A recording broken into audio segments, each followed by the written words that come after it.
নীলচে কুয়াশায় ঢাকা মহুকা বন, প্রাচীন, নীরব আর রহস্যে ভরা। মাঝে মাঝে দাঁড়িয়ে আছে বিশাল এক মৃত গাছ।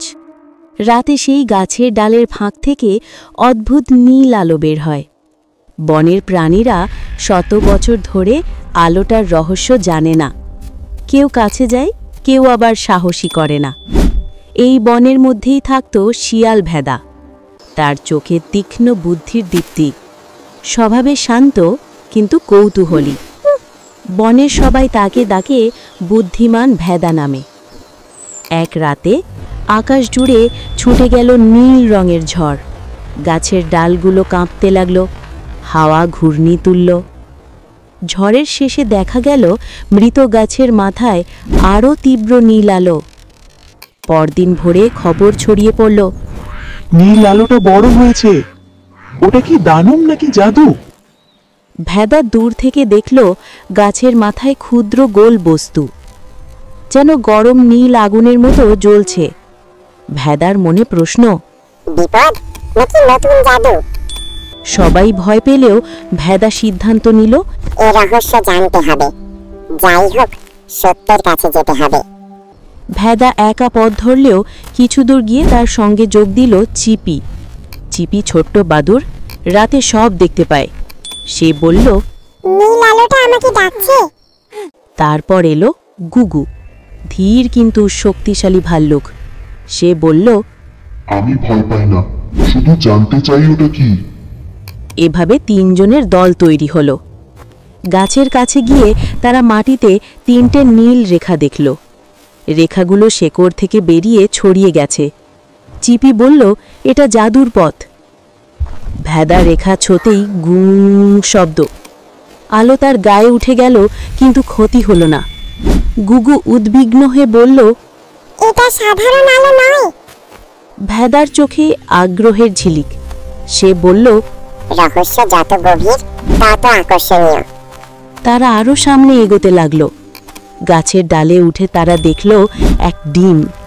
ডিমের ভেতর নীল আগুনের মতো আলো। সারা গাছ সেই আলো ছড়িয়ে দিচ্ছে।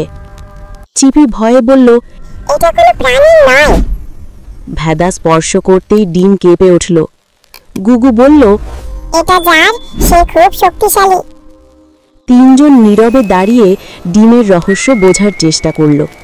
চারদিক নীল আলোয় মোড়া, বাতাসেই ছিল জাদুর গন্ধ। হঠাৎ গাছের পেছন থেকে বের হলো নীল আলোয় তৈরি শিয়াল এলড্রিড। তার শরীরে আগুনের মতো আলোর প্রবাহ, চোখে নরম দীপ্তি। ভেদা অবাক হয়ে বলিল, তুমি শিয়াল? এলড্রিড মৃদু হাসল, আমি আলোকরক্ষী। আমার জাত পৃথিবীতে আর নেই আর। এই ডিম আমাদের শেষ চিহ্ন। নীল ঝড় ছিল ডিম রক্ষার পথ। গাছ কাঁপতে শুরু করল। দূরে দেখা গেল ছায়া, কালো নেকড়ে কুড়মুড়। তার শরীর থেকে উঠছে কালো ধোঁয়া। সে গর্জে উঠল, ডিমটা দাও, এর জাদু আমার চাই। চিপি চিৎকার করল, সে এলেই বন ধ্বংস হবে। ভেদা দাঁত বের করল। এক ইঞ্চিও এগোতে দেব না। গুগু পাহাড়ের মতো সামনে দাঁড়ালো। এলড্রিড ডিমের সামনে রক্ষার আলো তৈরি করল। বাতাস ভারী হয়ে উঠল। যুদ্ধ অনিবার্য। নেকড়ে এগোতেই নীল রেখা বিস্ফোরণ ঘটাল। ভেদা পিছন থেকে লেজ কামড়ে ধরল। গুগু গাছের গোড়া কাঁপিয়ে আঘাত করল। চিপি চোখে ধুলা ফেলতে নেকড়েকে অন্ধ করে দিল। এলড্রিড নীল আগুনের বৃত্ত ছড়াল। নেকড়ে ধাক্কা খেয়ে দূরে ছিটকে গেল। তার কালো ধোঁয়া মিলিয়ে গেল। বন আবার শান্ত হতে লাগল। চারদিক নীল আলোয় থমথমে। ডিম থেকে টিকটিক শব্দ। ডিম ফেটে বের হলো নীল আলোয় ভরা শাবক। ভেদা বিস্ময়ে বলল, কি সুন্দর। এলড্রিড বলল, এই আলো অন্ধকার দূর করবে, বন আবার জীবন পাবে। তোমরা ডিমকে রক্ষা করেছ।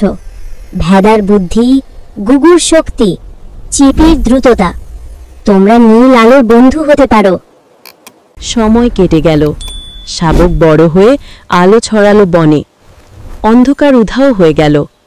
শুকনো গাছগুলো আবার ফুল ধরল, বন হয়ে উঠল প্রাণবন্ত। নীল আলোর জাদু ছড়িয়ে পড়ল। আর ভেদা কি? সে হল বনের প্রধান জাদুরক্ষী। এলড্রিডের সঙ্গে তার বন্ধুত্ব বনকে হাজার গুণ সুন্দর করল।